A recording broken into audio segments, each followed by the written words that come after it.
कन्हैया तेरी आरती, पापियों को पाप से है तारती। उतारूं आरती, कन्हैया तेरी आरती, पापियों को पाप से है तारती। उतारूं आरती, कन्हैया तेरी आरती, पापियों को नाम से है तारती।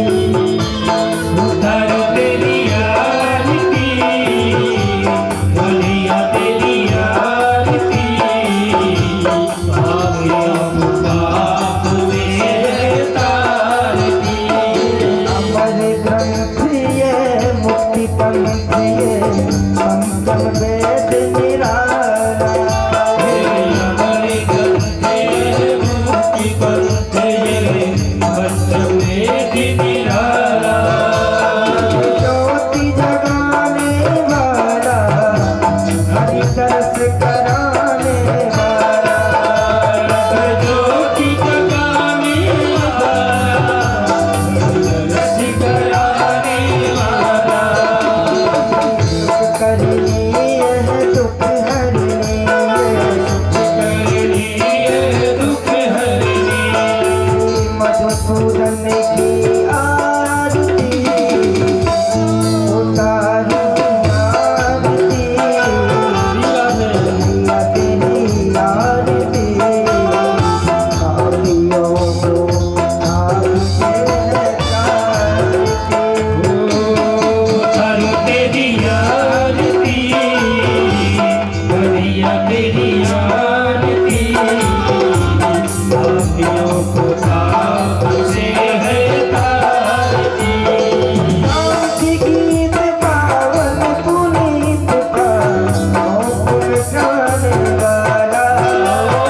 शांति गीत पावन पुनीत पापों मिटाने वाला।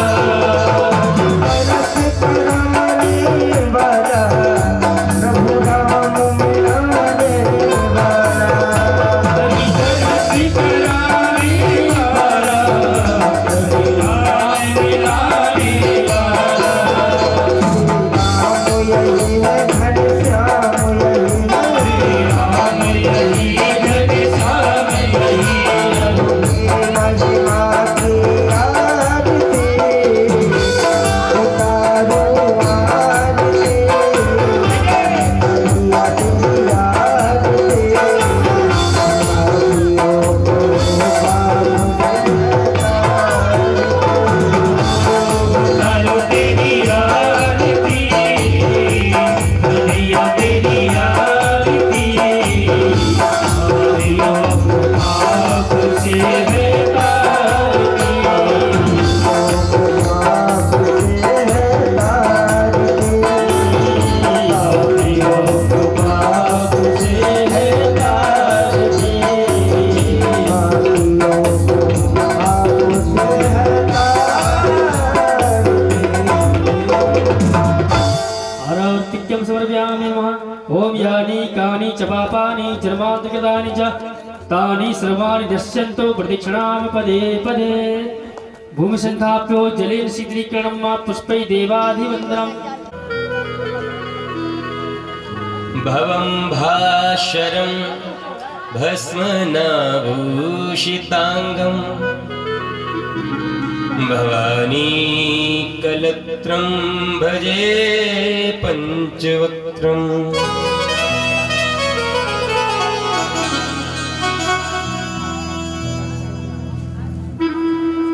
रामाय रामभद्राय रामचन्द्राय वेधसे रघुनाथाय नाथाय श्री सीतायाः पतये नमः।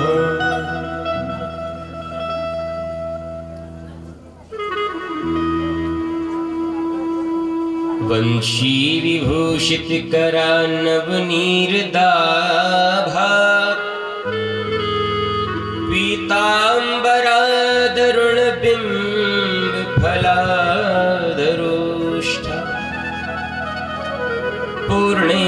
सुंदर मुखा दरविंद नेत्रा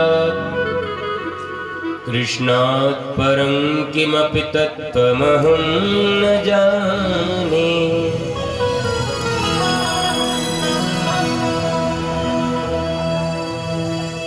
श्री राधे मेरी स्वामिनी, मैं राधे तेरो दास, जन्म जन्म मोहि दीजियो श्री चरणों में वास। जैसी ब्रजवासियन की दिन प्रति करी सहाय, तैसे ही कृपा कटाक्ष सो मोहिती जो मार्ग बताए। पवन सुकाज कठिन जग माही, जो नहीं हो तात तुम पाए। लाल देह लाली लसे अरुधर लाल लंगूर, वज्र देह दानव दलन जय जय जय कपिसूर।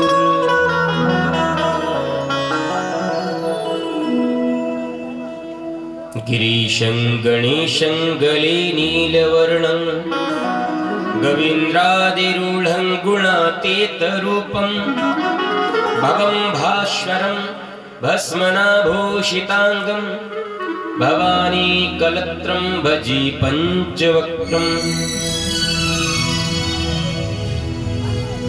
भक्त भक्ति भगवंत गुरु चतुर नाम वपु एक, तिनके पद वंदन किए नाशहि विघ्न। बोले भक्तवत्सल भगवान की, श्री भागवत भगवान की, श्री राधा कृष्ण भगवान की, श्री राम जानकी जो महाराज की, उद्भावन भोलेनाथ की, जगदम्बे मात की, श्री हनुमान जी महाराज की, श्री सिद्ध बाबा महाराज की, श्री ठाकुर बाबा महाराज की, क्षेत्र के समस्त देवी देवताओं की, ग्राम के समस्त देवी देवताओं की, स्थान के समस्त देवी देवताओं की, अपने अपने गुरु गोविंद की, अपने अपने माता पिता की, गौ गोपाल की, भक्त भगवान की, गांव नगर की। जय जय श्री राधे, जय जय श्री राधे, जय जय श्री राधे। चराचर जगत में व्याप्त अखिल कोटि ब्रह्मांड नायक परात्पर परब्रह्म जगन्यंता जगदाधार श्री बालकृष्ण लाल की वांगमयी पति स्वरूपा श्रीमद् भागवत महापुराण को नमन करते हुए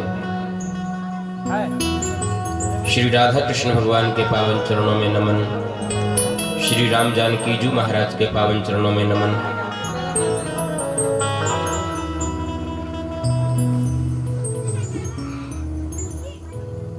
श्री सांब सदा शिव के पावन चरणों में नमन, श्री हनुमान जी महाराज के पावन चरणों में नमन, श्री सिद्ध बाबा महाराज के पावन चरणों में नमन, श्री ठाकुर रमण हरि बोल रे, जय जय राधा रमण हरि बोल, जय जय राधा रमण हरि बोल रे, जय जय राधा रमण हरि बोल, राधा रमण हरि बोल रे,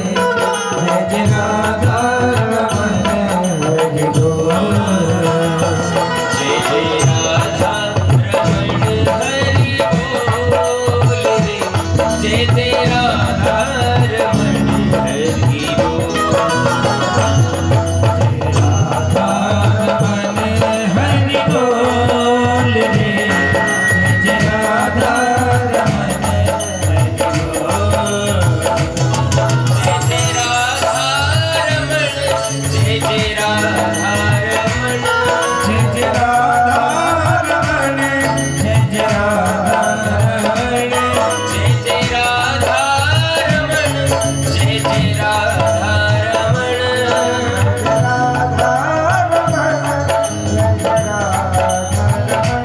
जय जय राधारमण हरि बोल जय जय राधारमण हरि बोल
पानी खत्म, गिरिराज जी के स्नान नहीं हो पाए। अब ब्रजवासी बोले कन्हैया तेरो भगवान तो बहुत बड़ो है, अब या की पूजा या तो स्नान हम कैसे कराएं? कन्हैया बोले क्या चाहते हो? ब्रजवासी बोले भैया पानी की व्यवस्था करो, पानी नहीं है यहाँ पे। कन्हैया बोले एक काम करो, आंखें बंद करके सब लोग गंगा जी का ध्यान करो। सब ब्रजवासियों ने आंखें बंद की और गंगा जी का ध्यान किया। जब गंगा जी का ध्यान किया, भगवान श्री कृष्ण ने नेत्र बंद किए और कहा, हे गंगा मैया, आपके भक्तों को आपकी सहायता की आवश्यकता है। हम सब गिरिराज भगवान की पूजा करना चाहते हैं, अतः आप कृपा करके प्रकट हो जाइए। मन से ही भगवान कृष्ण ने गंगा जी का आवाहन किया और वहां पे मानसी गंगा प्रकट हो गई। बोले मानसी गंगा की। क्या गड़बड़ी है? बहुत मेहनत हो रही है। गंगा जी से सब ब्रजवासियों ने भगवान का स्नान कराया। गिरिराज भगवान को स्नान कराने के बाद बढ़िया मलया गिर चंदन, लकड़ी का चंदन घिस करके गिरिराज जी को तिलक लगाया, पुष्प पहनाए, पुष्पों की मालाएं पहनाई, इत्र लगाया, तेल फुलेल लगाया, अबीर गुलाल चढ़ाया, सुंदर सुंदर वस्त्राभूषण धारण कराए गिरिराज भगवान को, धूप दीप करके आरती की। नैवेद्य का समय जब आया तो ब्रजवासी बोले कन्हैया, हमने तो पहले ये तय कर लिया था कि तेरे गिरिराज भगवान जब भोग लगाएंगे तो तुलसी पत्र छोड़ के घंटी बजा के काम नहीं चलेगा, तेरे गिरिराज भगवान को अपने हाथों से भोजन करना पड़ेगा। अब भोग लगाने का समय आ गया है।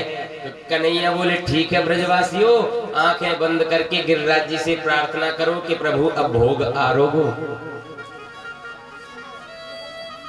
सब ब्रजवासियों ने नेत्र बंद किए। इतने में कन्हैया ने एक रूप से तो सामने खड़े हो और चार भुजा नाथ बन के गिरिराज जी के ऊपर विराज गए, बढ़िया मोर मुकुट धारण।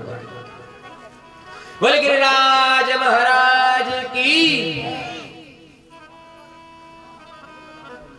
कन्हैया बोले देख लो ब्रजवासियों, गिरिराज भगवान प्रकट है गए। वो तो खुद ही ब्रह्म है भाई, उन्हें किसी को बुलाने की क्या आवश्यकता है। तो स्वयं ही जा करके बैठ गए पर्वत के ऊपर और एक रूप से ब्रजवासियों के साथ खड़े हैं। ब्रजवासियों ने कहा कन्हैया, मोकू तो ऐसो लगे जैसे तेरे या गिरिराज भगवान ने हमने पहले कभी देखो होए। कन्हैया ने सोचा ऐसा तो नहीं कि चोरी पकड़ी जा रही हो कि ये लोग मुझे पहचान गए हो। भाई वही कृष्ण भगवान ब्रजवासियों के साथ खेलने कूदने वाले, 24 घंटे उठने बैठने वाले, उन्होंने एक रूप धारण करके सामने बैठ गए चार भुजानाथ बन के। ब्रजवासी बोले कन्हैया, तेरे भगवान ने हमने कहूं ना कहूं देखो है। कन्हैया बोले अरे भैया, सच्चे भाव से देखोगे तो भगवान तो सब जगह हैं। और बातों में बहला करके भगवान ने कहा चलो अब इन्हें भोग लगाओ। जैसे ही 56 भोग लगाए महाराज, त्वदीयं वस्तु गोविंद तुभ्यमेव समर्पयेत् गृहाण सुमुखो भूत्वा प्रसीद परमेश्वर। अब महाराज गिरिराज भगवान ने भोजन करना प्रारंभ किया तो लंबे लंबे हाथ फैलाए, जलेबी की परात एक बार में साफ, खीर का टप एक ही बार में साफ, रसगुल्ला की कढ़ाई एक ही बार में साफ। अब महाराज जिधर को हाथ फैलाए, चावल की परात एक बार में साफ, कढ़ी का टप एक बार में साफ। ग्वाल बाल बोले भैया नेक नेक दूर हट जाओ, नहीं का बच्चा चपेट में आ जाए। बोल भक्तवत्सल भगवान की। अब गिरिराज महाराज ने जैसे ही भोग लगाना प्रारंभ किया, महाराज सब भोग ग्रहण करने लग गए।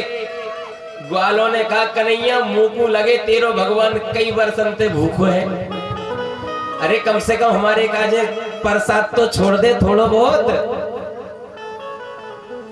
भगवान ने कहा देखो भगवान वैसे तो भोजन करते नहीं है, भगवान वैसे तो सिर्फ भावग्राही है, रसग्राही है, तत्वग्राही है, भगवान भोजन नहीं करते। और अगर भोजन भगवान करने लग जाए तो सारी सृष्टि समाहित हो जाए, पूरी सृष्टि का ही भोजन कर जाए।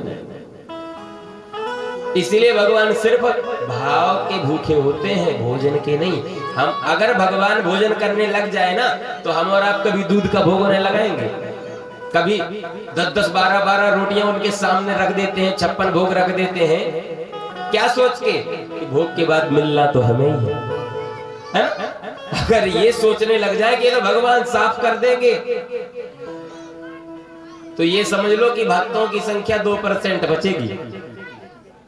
इसलिए भगवान सिर्फ ये सोचते हैं कि तुम भोजन बनाओ, हमारे सामने रखो और सच्चे भाव से ये सोच लो कि हम भगवान को भोजन दे रहे हैं। हम क्या देंगे? ये भगवान का ही दिया हुआ है। त्वदीयं वस्तु गोविंद तुभ्यमेव समर्पयेत्। ये प्रभु ये आपकी ही दी हुई वस्तु है और हम आपको ही समर्पित करते हैं। आप इसका तत्व ग्रहण कर लो। जब ये आपका जूठा हो जाएगा तो उसे हम ग्रहण करेंगे और आपका जूठा यदि हम पाएंगे तो हमारे अंदर थोड़ी सी सद्बुद्धि आएगी और हमारे पाप कट जाएंगे। बढ़िया भोग लगाए महाराज, यहाँ पूजा हुई। पूजा होने के पश्चात क्या हुआ कि सुबह से शाम हो गई, लेकिन आज के दिन इंद्र की पूजा नहीं हुई और हर साल होती थी इंद्र की पूजा।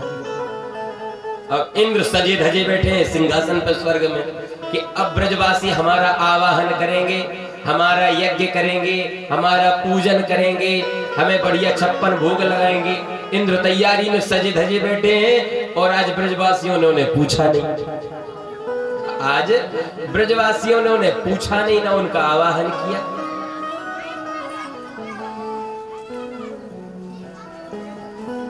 इंद्र ने देखा कि आखिर कारण क्या है। नारद जी से पूछा, नारद जी आज ब्रजवासियों ने मेरा आवाहन क्यों नहीं किया, मुझे बुलाया क्यों नहीं है?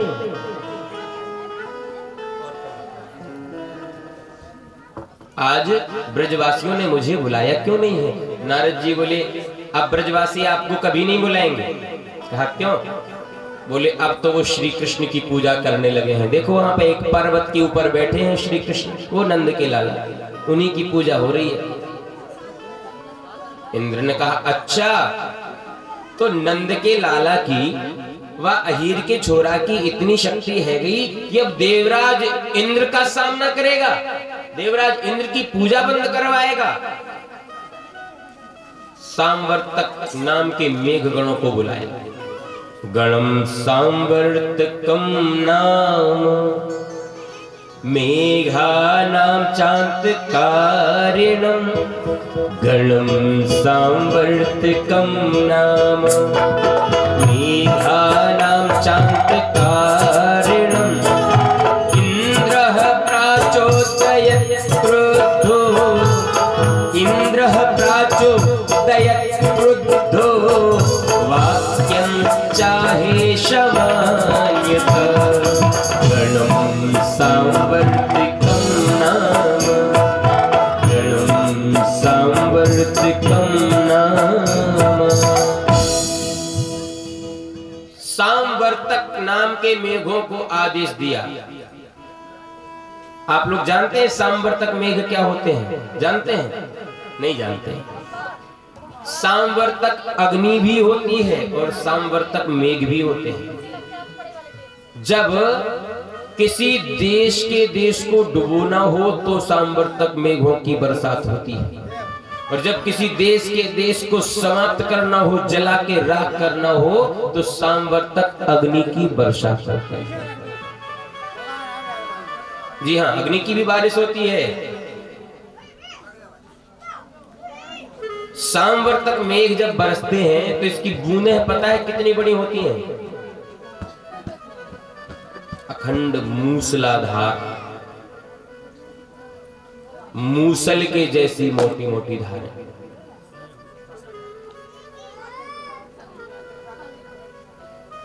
हाथी के पैर के जैसी मोटी मोटी धारें गिरती हैं। अखंड मूसलाधार। और अखंड का मतलब ये होता है कि बूंद बूंद नहीं गिरती है, धार गिरती है सीधी। अखंड मूसलाधार की बारिश हुई महाराज ब्रजमंडल में। तो बारिश हुई तो चारों तरफ अंधेरा छा गया, काले काले बादल गड़गड़ाने लग गए, मूसलाधार की बरसात होने लग गई। जो छोटे मोटे कच्चे घर मकान है वो ढहने लग गए, बहने लग गए। सब ब्रजवासी भयभीत होकर के श्री कृष्ण के पास गए और कहा, कन्हैया हमने तुमसे पहले ही बोल दिया था कि इंद्र की पूजा बंद हो जाएगी तो इंद्र निश्चय ही रुष्ट हो जाएंगे, और अब इस इंद्र के क्रोध से हमें कौन बचाएगा? कन्हैया बोले, जिसने 56 भोग आरोगे हैं वही बचाएगा, और कौन बचाएगा? भाई इंद्र के क्रोध से कौन बचाएगा? जिसने इंद्र की जगह खुद सेवा ली है, जिसने इंद्र के हिस्से के 56 भोग खाए हैं, वही हमारी रक्षा करेगा। चलो सब लोग गिरिराज जी के पास। सब लोग गिरिराज महाराज के पास गए, गिरिराज जी से प्रार्थना करने लगे, प्रभु हमारी रक्षा करो, रक्षा करो, त्राहि माम त्राहि माम। भगवान श्री कृष्ण बोले, सुनो भैया, गिरिराज जी ने मेरे कान में एक बात कही है। कहा गई भैया तुझसे? कन्हैया बोले, गिरिराज जी बोल रहे हैं कि गिरिराज पर्वत को सब ब्रजवासी एक साथ उठा लो, और जब गिरिराज पर्वत उठेगा तो नीचे जमीन में बहुत बड़ा गड्ढा हो जाएगा, उसी गड्ढे में सब लोग अंदर छुप जाओ, उसी तलेटी में अंदर नीचे छुप जाओ सब लोग, और गिरिराज पर्वत को उठा के रखो। ब्रजवासी बोले, कन्हैया लगता है अब तू पागल हो गया है। ब्रजवासी बोले, कन्हैया अब लगता है तू पागल हो गया है। कन्हैया बोले, क्यों? बोले, 21 किलोमीटर के गिरिराज, 7 कोस के गिरिराज, और हम लोग कैसे उठा लेंगे?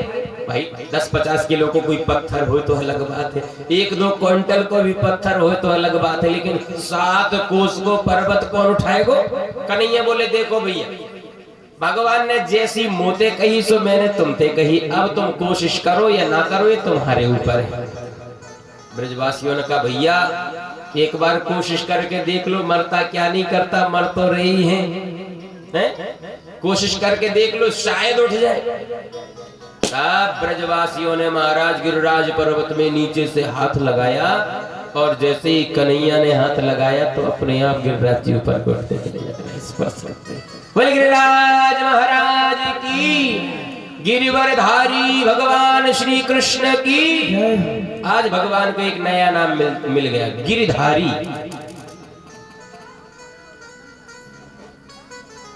पर्वत को उठा करके महाराज बीच में एक छोटा सा टापू है, उस पे कन्हैया खड़े हैं, एक छोटी सी उंगली पे गिरिराज जी को धारण करके। सब ब्रजवासियों ने अपनी अपनी लाठियां लगा रखी हैं, और जो पर्वत के उठने से नीचे गड्ढा हुआ, उसी गड्ढे में सब लोग, सब ब्रजवासी जितने ग्वाल बाल गोपियां, सब आकर के उसी में छुप गए।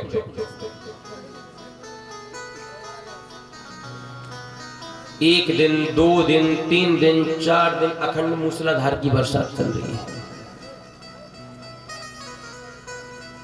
4 दिन जब हो गए तो ब्रजवासियों ने देखा कि भैया हम लोगों ने कुछ न खाया न कुछ पिया, अपनी अपनी लाठियों की दम पे गिरिराज पर्वत को संभाल के खड़े हैं, और इस कन्हैया को तो देखो, एक छोटी सी उंगली को लगा के खड़ा है, और ऐसे खड़ा है 4 दिन से जैसे बिल्कुल गिरिराज पर्वत याई ने धारण कर रखे हुए हैं। या कि दादागिरी तो देखो, हम सब बड़े बुजुर्ग, बड़े बड़े पहलवान, शक्तिशाली, 5-5 किलो दूध पीवे वाले, हम सब या के सामने फैले, देखो कैसे एक छोटी सी उंगली लगा के। एक ग्वाले ने कहा, एक कन्हैया अब बेटा मैया की गोदी में जाके आराम कर। मैया की गोदी में जाके आराम कर, 4 दिन है गए, भूखो प्यासो होएगो, जाके भोजन पानी कर, हम संभाल लेंगे गिरिराज पर्वत, अब तू जा। कन्हैया बोले ना ना भैया, गिरिराज तो हमने ही धारण कर रखे है।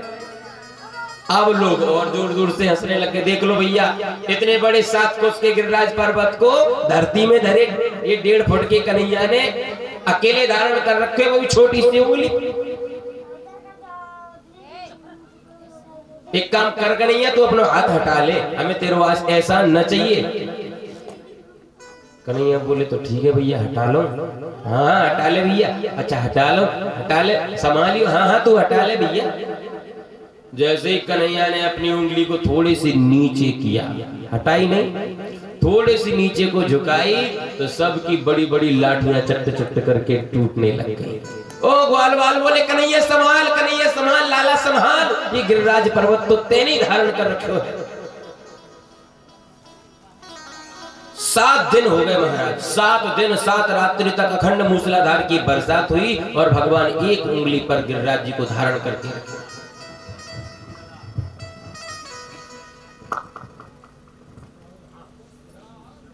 अब ब्रजवासी आश्चर्यचकित हैं कि छोटे से कन्हैया ने इतने बड़े गिरिराज पर्वत को एक उंगली पर धारण कैसे किया। ये कोई साधारण बालक नहीं है।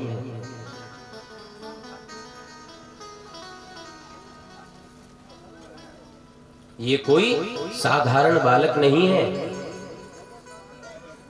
7 दिन जब पूरे हुए, भगवान ने देखा कि पानी बरसना बंद हो गया, बादल खाली हो गए बरसते बरसते। इंद्र के पास पहुंचे। इंद्र से कहते महाराज, अब जितना पानी का स्टॉक था सब खत्म, अब बारिश नहीं हो सकती है।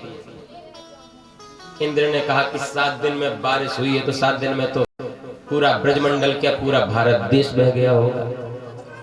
अखंड मूसलाधार की बरसात 7 दिन होने तो दो। चलो चल करके देखते हैं ब्रजमंडल के क्या हाल है। इन ब्रजवासियों ने मेरी पूजा नहीं की थी ना, कोई जीवित बचा भी है कि नहीं, चल के देखें। जैसे ही इंद्र ने ऊपर से देखा, अरे यहां तो धूल उड़ रही है, ब्रजमंडल में धूल उड़ रही है। जहां 7 दिन 7 रात्रि तक अखंड मूसलाधार की बरसात हुई, वहां पे धूल उड़ रही है। प्रश्न ये उठता है कि भैया गिरिराज पर्वत के नीचे भले ही सब लोग छुप गए थे, लेकिन बारिश तो हो ही रही थी ना, तो पर्वत के ऊपर से पानी बह के तो नीचे आ जाता, आता कि नहीं? वो पानी कहां गया? 7 दिन और 7 रात्रि तक जो बारिश हुई, आखिर वो बारिश का पानी गया तो गया कहां? चलो पर्वत के नीचे छुप गए तो उनके ऊपर पानी नहीं गिरा। जैसे हम बारिश में छतरी ले लें तो हमारे सिर पे तो पानी नहीं गिरेगा, लेकिन छतरी के ऊपर से तो पानी चारों तरफ फैलेगा कि नहीं? ठीक उसी प्रकार से गिरिराज पर्वत के चारों तरफ तो पानी फैलना चाहिए, उतने में तो पूरा देश धरती डूब जाती। भैया 7 दिन 7 रात्रि तक अखंड मूसलाधार की बारिश हुई, इतना पानी कहां गया? तो भागवत में तो नहीं है, लेकिन अन्यत्र ऐसी कथा आती है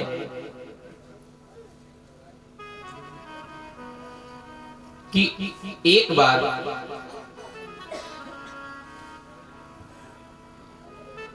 माता पार्वती जी की इच्छा हुई कि मैं अपने घर में ब्राह्मणों को भोजन कराऊं। क्या? माता पार्वती जी की इच्छा हुई कि मैं अपने घर में ब्राह्मणों को भोजन कराऊं। तो शिव जी से कहा पार्वती जी ने कि प्रभु 108 ब्राह्मणों को आप निमंत्रण दे दो, आज मैं उनको भोजन कराना चाहते हैं, ब्राह्मण भोज कराना चाहते हैं। शंकर जी बोले पंडितों के चक्कर में मत पड़ो, बहुत खाते हैं, तुम बना नहीं पाओगी, परेशान हो जाओगे। पार्वती जी ने कहा महाराज क्या मैं 108 ब्राह्मणों को ही भोजन नहीं करवा पाऊंगी? आप तो बुलाओ, मैं सबको भोजन कराना चाहती हूँ। शंकर जी बोले अगर भोजन कराना ही है तो पहले एक पंडित जी का पेट भरवा दो, उसके बाद हम बाद में 107 और बुला लेंगे। अगर 108 ब्राह्मणों को भोजन करवा नहीं है तो पहले एक पंडित जी का पेट भरवा दो अच्छे से, जब वो तृप्त होके चले जाएंगे फिर 107 ब्राह्मणों को और बुला लेंगे बाद में। पार्वती जी बोले ठीक है महाराज, पहले एक पंडित जी को बुला लो। शंकर भगवान ने ध्यान लगाया, हे अगस्त बाबा आ जाओ, आज हमारे यहाँ कैलाश पर्वत पे आपका निमंत्रण है। और महाराज अगस्त बाबा कई वर्षों से बैठे थे तपस्या में, न पानी पिया न भोजन किया, सालों से वर्षों से पानी नहीं पिया, वर्षों से भोजन नहीं किया। और शंकर जी ने जब आवाहन किया तो तपस्या छोड़ करके आ गए, शंकर जी को प्रणाम किया, माता पार्वती जी को प्रणाम किया। पार्वती जी बोली महाराज हाथ पैर धो करके बैठ जाओ, आपको भोजन तैयार है। महात्मा जी बैठ गए। महात्मा जी बोले मैया एक बात बताओ, पेट भर के भोजन कराने के लिए बुलाया है कि भोग लगाने के लिए बुलाया है? अगर भोग लगाना है तो तुलसी पत्र छोड़ के 2 पूड़ी में काम हो जाएगा, और अगर पेट भर के भोजन करवाना है तो परम तसल्ली से भोजन करें। पार्वती जी बोले पंडित जी कैसी बात करते हो, पेट भर के भोजन करो, है? पेट भर के भोजन करो महाराज। अगस्त बाबा बोले माता जी फिर छोटी छोटी सी कटोरियों में क्या होने वाला है, बड़े बड़े पात्र लेके आओ। अब महाराज पार्वती जी ने बड़े बड़े पात्र रख दिए भोजन के, और यहाँ अगस्त बाबा ने ध्यान लगाया, हे अग्निदेव आ जाओ, मेरी जठराग्नि को तीव्र कर दो, अब मैं भोजन प्रारंभ करने वाला हूं। शनिदेव आप भी आ जाओ भोजन करने के लिए। सब देवी देवताओं का आवाहन अपने ही अंदर कर लिया अगस्त बाबा ने कि सब आ जाओ, आज सबको भोजन करना है। अब तो महाराज जैसे ही भोजन प्रारंभ हुआ तो सुबह से शाम हो गई, बाबा जी ने पानी तक नहीं मांगा, भोजन ही भोजन चल रहा है। सुबह से शाम 12 घंटे हो गए, बाबा जी के अखंड भोजन चल रहे हैं। पार्वती जी ने पूछा महाराज अगर आधा भोजन हो गया हो तो पानी लाएं, मध्य मध्य उत्तरा पोषणम जलम, जब आधा भोजन हो जाए तो उत्तरा पोषण के लिए जल ले लेना चाहिए। भोजनांते विषम जलम, भोजन के बाद जल नहीं पीना चाहिए, लेकिन भोजन के मध्य में जल पीना चाहिए।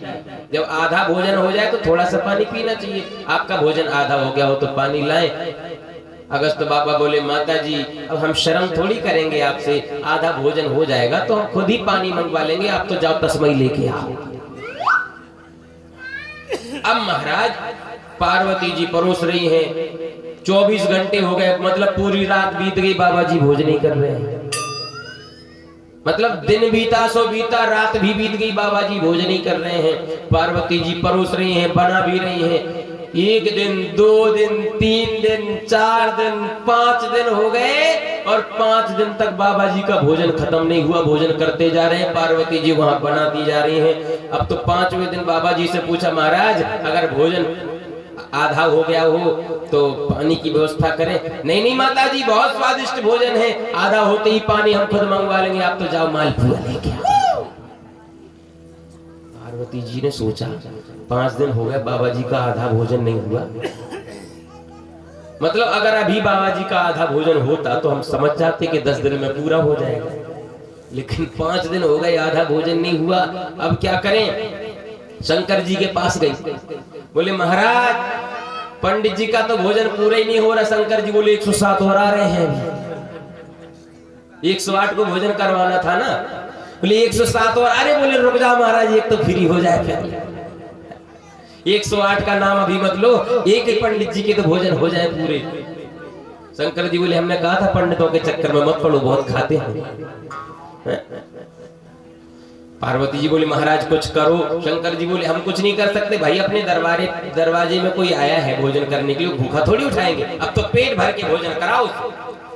अब पार्वती जी ने सोचा अकेले तो हम परेशान हो जाएंगे, गणेश जी को बुलाया, बेटा बहुओं को लेके आ जाओ, रिद्धि सिद्धि को लेके आ जाओ।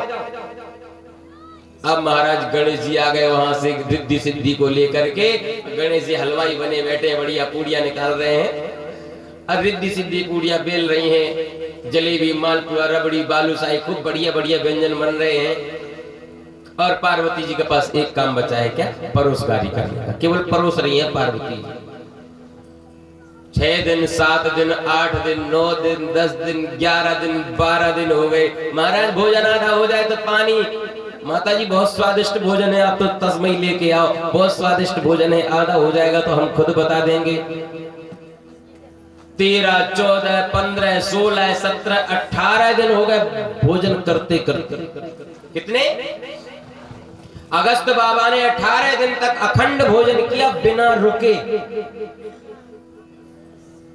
न सोए 18 दिन तक, न उठे आसन पे से 18 दिन तक,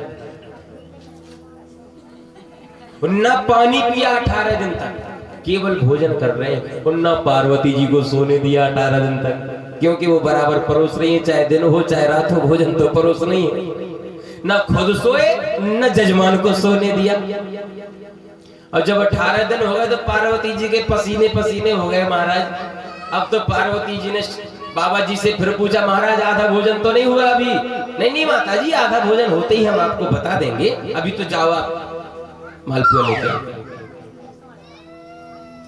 पार्वती जी सीधी शंकर बाबा के, महाराज ऐसे पंडितों से पिंड छोड़ा है? पार्वती जी बोली, महाराज ऐसे पंडितों से पिंड छुड़ाओ, 18 दिन हो गए आधा भोजन नहीं हुआ इनका।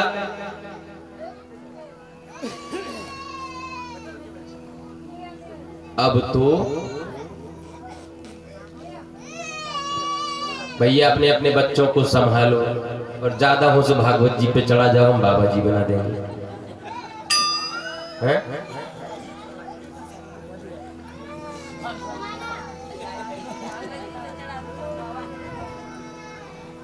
बोल गिरिराज महाराज की।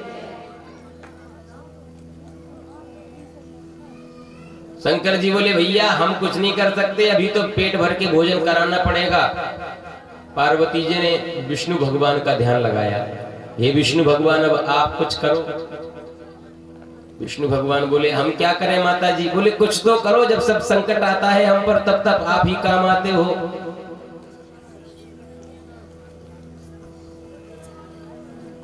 यहाँ पार्वती जी भोजन परोस रही हैं और दरवाजे पे एक पंडित जी और आके खड़े हो गए। क्या? पार्वती जी 18 दिन से भोजन करा रही हैं अगस्त बाबा को, और दरवाजे पे एक पंडित जी और आगे बोले, माता जी बहुत दिन से भूखा हूँ। पार्वती जी ने सोचा, हे भगवान, एक पंडित जी के पेट नहीं भर पाए, दूसरे पंडित जी भूखे खड़े हैं दरवाजे, अब क्या करें? बोले, माता जी बहुत दिन से भूखा हूँ। अब पार्वती जी ने सोचा, दरवाजे पे ब्राह्मण देवता आए हैं तो मना तो कर नहीं सकते कि जाओ यहाँ से, बिठालना तो पड़ेगा। आ जाओ पंडित जी, इन्हीं के बगल में बैठ जाओ, और आसन डाल दिया। अब दूसरे पंडित जी आके भी अगस्त बाबा के बगल में बैठ गए। पार्वती जी ने पत्तल डाल दी, भोजन परोस दिया। अब महाराज जैसे ही ये दूसरे वाले पंडित जी ने भोजन किया, एक पूड़ी खाई, एक पूड़ी पत्तल में छोड़ी और पत्तले में हाथ धो लिए। क्या किया? एक पूड़ी खा के एक पूड़ी पत्तल में छोड़ी और हाथ धो लिए। जैसे ही हाथ धोए तो संतों का नियम होता है कि अगर पंगत में एक भी व्यक्ति पत्तल में हाथ धो लेगा तो कोई भी संत पर भोजन नहीं करेगा। उसे पूरी पंगत को झूठी मानते हैं पर वो कि पूरी पंगत सक्रिय हो गई, अब कोई भोजन नहीं करेगा। तो अगस्त बाबा ने देखा कि इस ब्राह्मण ने तो भोजन करते हाथ ही धो लिए, अब तो पूरी पंगत झूठी हो गई, पूरी पंगत सक्रिय हो गई, अब तो हम भोजन कर ही नहीं पाएंगे। ओ अगस्त बाबा चिल्लाए, क्यों पंडित जी, आपको भोजन करना नहीं आता क्या? अभी अभी तो बैठे हो और अभी अभी हाथ धो लिए पत्तल में। जब इतना ही कम भोजन करना था तो दूर बैठ जाते, हमारे बगल में क्यों बैठ गए? पूरी पंगत सक्रिय कर दी। माता जी, ओ माता पार्वती, पंगत सक्रिय हो गई, अब मैं भोजन नहीं करूंगा, जाओ मेरे लिए जल लेके आओ। पार्वती जी ने छाती पे हाथ रखे, चलो शांति हुई कम से कम। पानी मांगा तो है। अब पार्वती जी आई, हाथ जोड़ के खड़ी हो गई, बोले बाबा जी देखो महाराज, साफ साफ बात बता दो, भोजन तो मैंने करा दी है, पानी के काजे दूसरा जजमान देख लो महाराज। भोजन तो मैंने करा दिए, अब पानी के काजे दूसरा जजमान देख लो महाराज। बाबा जी बोले ऐसा थोड़ी होता है, जिस यजमान के घर में हम भोजन करेंगे उसी के घर तो पानी पिएंगे, किसी दूसरे के घर थोड़ी जाएंगे पानी पीने। पार्वती जी बोली महाराज ऐसा है, अगर हम आपसे कहें कि मानसरोवर में चले जाओ पानी पीने के लिए तो पूरा मानसरोवर सूख जाएगा, 2-4 टैंकर पानी से तो आपका पेट भरने वाला है नहीं है भाई। 2-4 टैंकर पानी से इनका पेट भरने वाला तो है नहीं। 18 दिन में जिसका आधा भोजन न हुआ हो उसे पानी कितना लगेगा। पार्वती जी बोली महाराज हम पानी नहीं पिला पाएंगे आपको, पानी के लिए तो दूसरे यजमान देखो। इतने में जो दूसरे पंडित जी आए थे वो अपने असली रूप में आ गए, वो थे भगवान विष्णु। वो कौन थे? भगवान विष्णु ही दूसरे पंडित जी का रूप बना के आए थे। तो विष्णु भगवान ने दर्शन दिया और बोले बाबा जी भोजन तो आपको पार्वती जी ने करा दिया है, अब पानी की यजमान है हम, पानी पिलाएंगे आपको हम। अगस्त बाबा बोले पिलाओ। भगवान ने कहा देखो ये वही अगस्त बाबा हैं जो ओम केशवाय नमः, ओम नारायणाय नमः, ओम माधवाय नमः बोल के पूरा समुद्र का पानी पी गए थे, पूरा समुद्र सुखा दिया था। तो भगवान बोले अगर हम आपसे कहें कि समुद्र का पानी पी लो तो पूरा समुद्र सूख जाएगा, अकाल पड़ जाएगा। इसलिए महाराज एक काम करो, आप अभी तो समाधि में बैठ जाओ, जब द्वापर युग आएगा और हम श्री कृष्ण रूप में आएंगे, जब हम कृष्ण के रूप में आएंगे तब अखंड मूसलाधार की बरसात करेगा इंद्र। तो वर्षा का जितना पानी होगा वो पूरा आपको अकेले ही पीना है, अपनी पूरी प्यास बुझा लेना। और तब तक के लिए आप गिरिराज जी की तलहटी में जाकर के बैठ जाओ। तब से अगस्त बाबा गिरिराज जी की तलहटी में ही समाधि लगा करके बैठे हैं। और जब मूसलाधार की बरसात हुई तो भगवान कृष्ण को याद आ गया कि भाई मेरा कोई भक्त प्यासा है। उस पर्वत को उठाया, जब पर्वत उठाया तो पर्वत हिला, पर्वत के हिलने से बाबा जी की समाधि खुली और बाबा जी समझ गए कि लगता है द्वापर युग आ गया। अब जैसे ही अखंड मूसलाधार की बरसात हुई तो पानी पिए, तो भैया पानी तो चारों तरफ बरस रहा था, अब पानी पिए तो पिए कैसे। तो भगवान कृष्ण ने शेषनाग को आदेश दे दिया कि जितना जल बरस रहा है पूरे जल को इकट्ठा करके गिरिराज पर्वत के ऊपर लेके आओ, कहीं भी बारिश की एक बूंद नहीं गिरनी चाहिए, पूरा का पूरा पानी गिरिराज पर्वत के ऊपर ही आना चाहिए। तो महाराज शेषनाग ने पूरे पानी को इकट्ठा करके कुंडली बना ली, जैसे हौदी बन जाती है ना, एक जगह पानी गिरता है, वैसे ही शेषनाग ने कुंडली बना ली और गिरिराज पर्वत के नीचे एक बूंद भी पानी नहीं गिर पाया। पूरा पानी चारों तरफ से आकर गिरिराज पर्वत पे एक धारा खोल दी बड़ी सी, जिस तरफ बाबा जी बैठे थे हाथ खोल के। और महाराज पूरा का पूरा पानी अगस्त बाबा पीते जा रहे हैं। कुछ पानी यहाँ वहां जिसके छींटे पड़ रहे हैं तो भगवान के सुदर्शन चक्र से वो पानी सुखाते चले जा रहे हैं। 7 दिन 7 रात्रि तक अखंड मूसलाधार की बरसात हुई महाराज, लेकिन फिर भी ब्रजमंडल में धूल उड़ रही है। धूल उड़ने का मतलब पानी की एक बूंद भी फिर वहां पे नहीं पड़ी। जब ये चमत्कार देखा ब्रजवासियों ने, तो ब्रजवासियों ने नंद बाबा से कहा, नंद बाबा अब हम तुम्हें अपनी समाज से अलग करते हैं। ध्यान से सुनना। नंद बाबा को ब्रजवासियों ने अपनी समाज से अलग कर दिया। क्यों? क्योंकि नंद बाबा का जो पुत्र है कृष्ण, वो कोई साधारण पुत्र नहीं है, नंद बाबा का बेटा नहीं है। ये हमसे कुछ छुपा रहे हैं, क्योंकि किसी भी गोप का इतना शक्तिशाली पुत्र है ही नहीं, फिर इनका कैसे हो गया, ये बताते क्यों नहीं है। इन्हें समाज से अलग कर दिया। गर्ग संहिता में कथा आती है कि सब ब्रजवासी राजा वृषभानु के पास भी गए। राजा वृषभानु उस समय के बहुत बड़े राजा थे, सबसे बड़े राजा कह सकते हैं। यहां तक कि एक बार कंस राजा वृषभानु के पास चढ़ाई करने के लिए गया। राजा वृषभानु को युद्ध में जीतने के लिए गया बरसाने जब कंस गया तो वहां पे कुछ गोपियां गोबर थाप रही थी, गोबर के कंडे बना रही थी। कंस पहुंच गया वहां और कंस ने उन गोपियों से पूछा कि राजा वृषभानु का महल कौन सा है। तो उन गोपियों ने पूछा कि तुम कौन हो और राजा वृषभानु के पास जाना क्यों चाहते हो। तो उस कंस ने कहा कि हम महाराज कंस हैं, त्रिलोक विजयी कंस हैं, और हम राजा वृषभानु को युद्ध में हराने के लिए जा रहे हैं। वृषभानु को हम अपने अधीन करना चाहते हैं। तो जो गोपियां कंडा थाप रही थी, गोबर लगे हुए हाथों से ही 4 गोपियां गई। चारों गोपियों ने कंस को पकड़ा और ले जाके बिंदु सरोवर में डुबकी लगाई। बिंदु सरोवर में जब डुबकी लगाई तो कंस स्त्री बन गया। क्या बन गया? कंस पुरुष से स्त्री बन गया।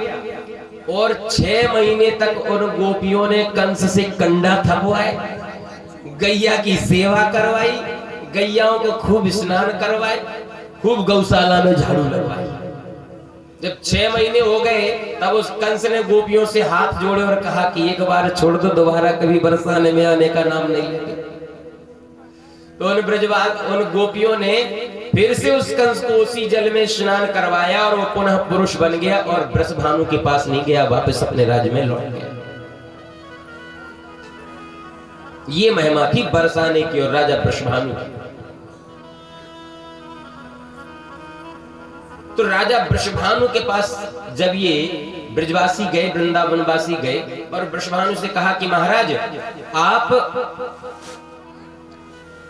नंद बाबा को अपनी समाज से अलग कर दो, क्योंकि राजा वृषभानु थे अध्यक्ष, अहीर समाज के अध्यक्ष थे वृषभानु जी।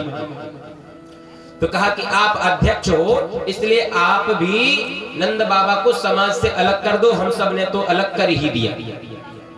वृषभानु जी ने कहा नंद बाबा की गलती क्या है? बोले गलती ये है कि नंद बाबा का जो पुत्र कृष्ण है ना, वो नंद बाबा का बेटा नहीं है, किसी और का बेटा है। नंद बाबा ने हमें बताया नहीं है। वृषभानु ने कहा कि इन सब चक्रों में मत पड़ो, नंद बाबा के लाला साक्षात भगवान के स्वरूप हैं। गर्गाचार्य जी आए थे, उन्होंने हमें बताया था। वृषभानु बोले सुनो, ब्रजवासी बोले सुनो वृषभानु, अगर हम तुम्हें अध्यक्ष बना सकते हैं तो पद छीन भी सकते हैं। राजा प्रजा के वोटों से बनता है, राजा प्रजा के वोटों से बनता है, प्रजा के मत से बनता है। अगर हम सब लोग चाहें तो आपको अध्यक्ष पद से हटा भी सकते हैं, आपको भी हम समाज से अलग कर देंगे अगर आपने नंद बाबा को समाज से अलग नहीं किया तो। राजा वृषभानु ने कहा देखो भैया, गर्गाचार्य जी ने हमसे खुद बोला था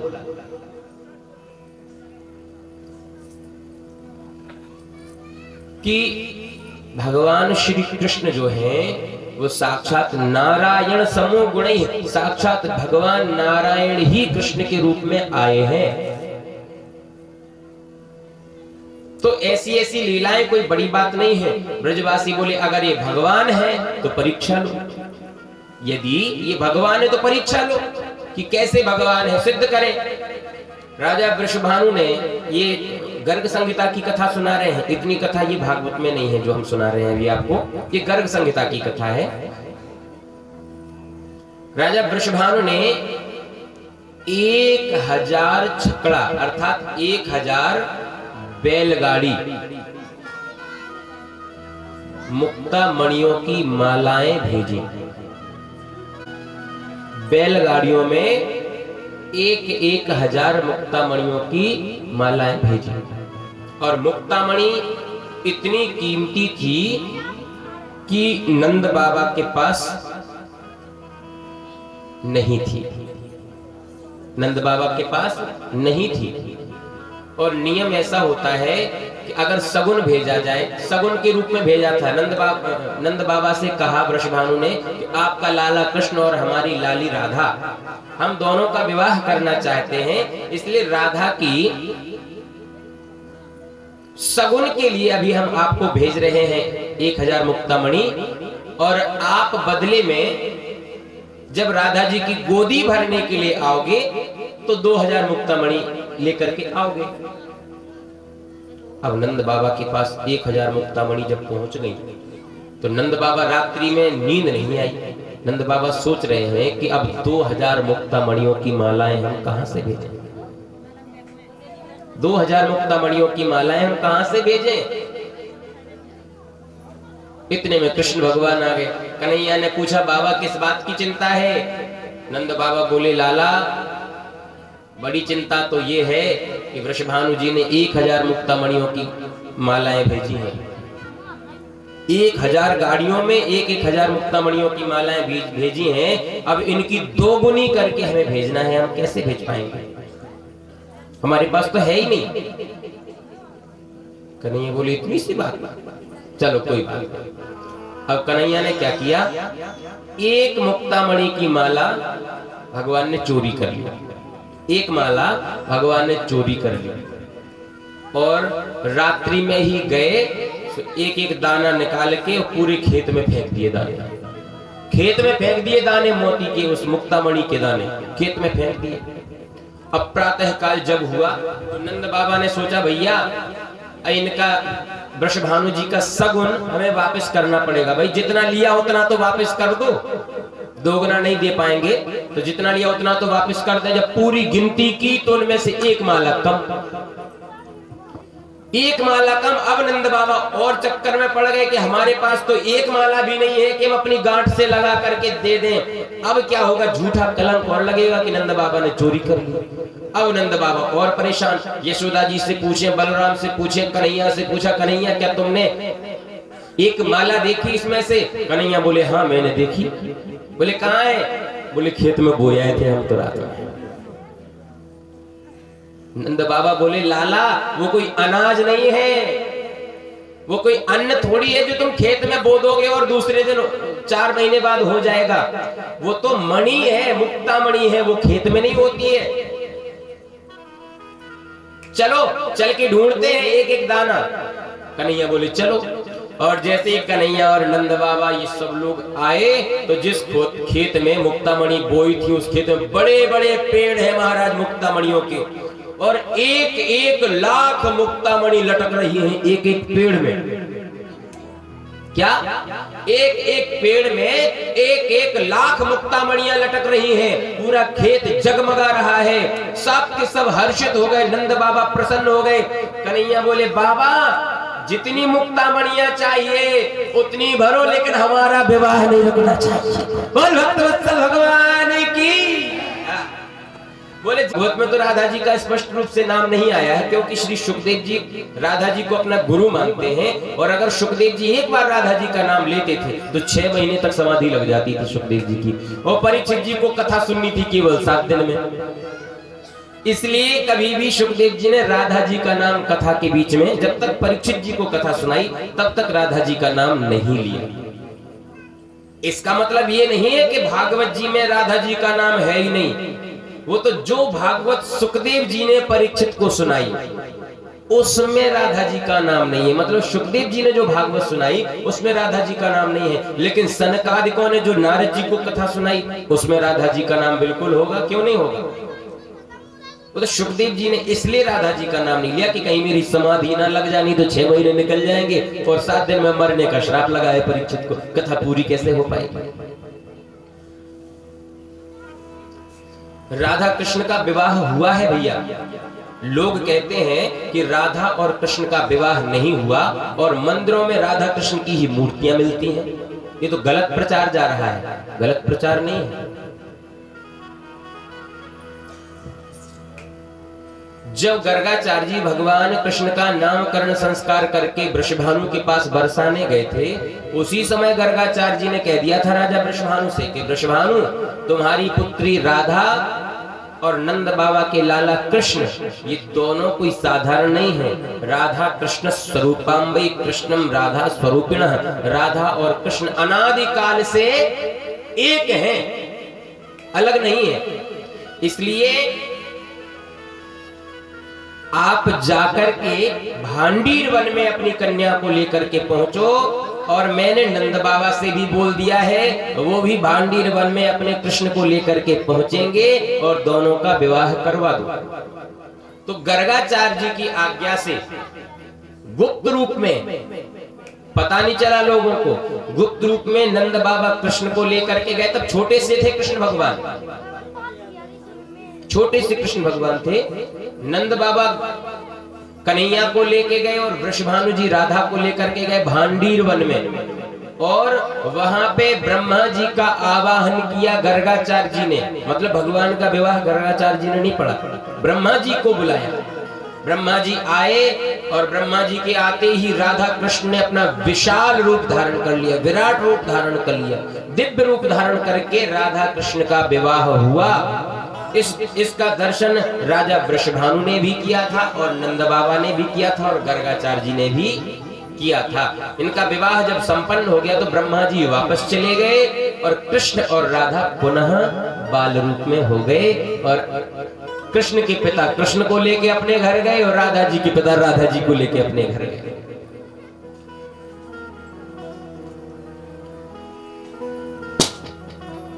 आज परीक्षा में भगवान पास हुए कि हाँ ये भगवान हैं, सब प्रसन्न हो गए। लेकिन जो इंद्र है उसे बड़ी चिंता हुई। इंद्र को चिंता ये हुई कि हमने तो ब्रजमंडल पर अत्याचार किया, अखंड मूसलाधार की बरसात इसलिए करवाई थी कि सारा ब्रजमंडल बह के चला जाए, लेकिन कृष्ण कोई साधारण मानव नहीं है।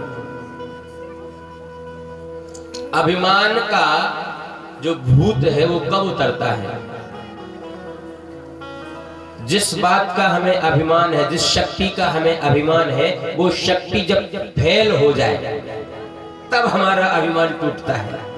तो इंद्र को अपनी शक्ति का अभिमान था कि हम पूरे ब्रजमंडल को अपने पानी से ही बहा देंगे, और पानी पूरा समाप्त हो गया और ब्रजमंडल में एक बूंद नहीं गिरी। अब इंद्र का अभिमान गलित हो गया। अब इंद्र समझ गया कि तो साक्षात जगदीश्वर है, भगवान है, इन्हीं ने हमें नौकरी पे रखा है यहाँ पे इंद्र बना के। अब इनके सामने हम कैसे जाएं, क्षमा कैसे मांगे? कहीं ऐसा ना हो कि इनके सामने हम जाएं और क्रोध में आकर के हमें भस्म कर दें। तो इन्होंने क्या किया? इंद्र ने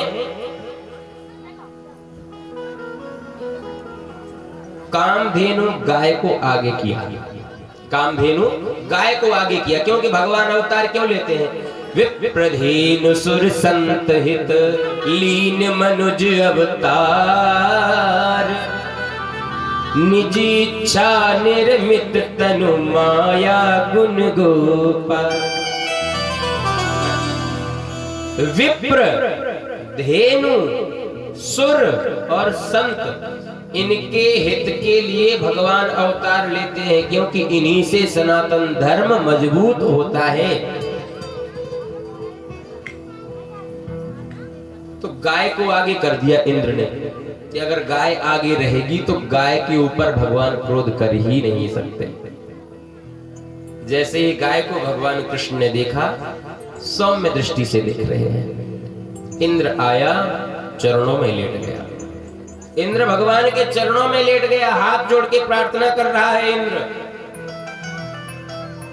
विशुद्ध सत्वम तव धाम शांतम तपोमयं ध्वस्तरजस्तमस्तम। विशुद्ध सत्वम तव धाम शांतम तपोमयं ध्वस्तरजस्तमस्तम। मायामयोऽयं गुणसम्प्रवाहो, मायामयोऽयं गुणसम्प्रवाहो, न वेद्यते ग्रहणानुबन्धः, न वेद्यते ग्रहणानुबन्धः। विशुद्ध सत्वं तव धाम शान्तं तपोमयं ध्वस्तरजस्तमस्तम्। तपोमयं ध्वस्तरजस्तमस्तम्। नमस्तुभ्यं भगवते पुरुषाय महात्मने, वासुदेवाय कृष्णाय सात्वतां पतये नमः। हे वासुदेव श्री कृष्ण, विशुद्ध सत्वम तव धाम शांतम, आप तो शांताकार हैं। इंद्र याद दिला रहे हैं, प्रभु आपको क्रोध नहीं आता है। याद दिलाएंगे तो ये क्रोध नहीं करेंगे, नहीं तो क्रोध करना बैठे। अगर इन्होंने क्रोध किया तो हमें नौकरी से निकाल देंगे, हमारा इंद्र पद छीन लेंगे। इसलिए प्रभु आप तो विशुद्ध हैं, सत्य हैं, आपके ऊपर काम, क्रोध, लोभ, मोह, आलस, अहंकार इन सब का कोई प्रभाव नहीं पड़ता है। लेकिन मैं अज्ञानी हूं प्रभु, मुझसे भूल हुई है जो मैंने आपका अपमान किया, आपके भक्तों को कष्ट दिया। सुरभि गाय के दूध से, कामधेनु गाय के दूध से इंद्र ने भगवान श्री कृष्ण का अभिषेक किया। भगवान कृष्ण प्रसन्न हो गए, प्रसन्न हो गए। इंद्र कहता है प्रभु क्षमा कर दो। कन्हैया कहते हैं तुमने गलती क्या की है? भगवान पूछ रहे हैं कि तुमने गलती क्या की है? इंद्र कहता है मैंने अखंड मूसलाधार की बरसात करके आपके ब्रजवासियों को सबको गिरिराज पर्वत के नीचे खड़े होने पर विवश किया। भगवान बोले ये गलती थोड़ी है, ये गलती थोड़ी है, तुमने तो अच्छा काम किया है। इंद्र ने कहा अच्छा कैसे प्रभु?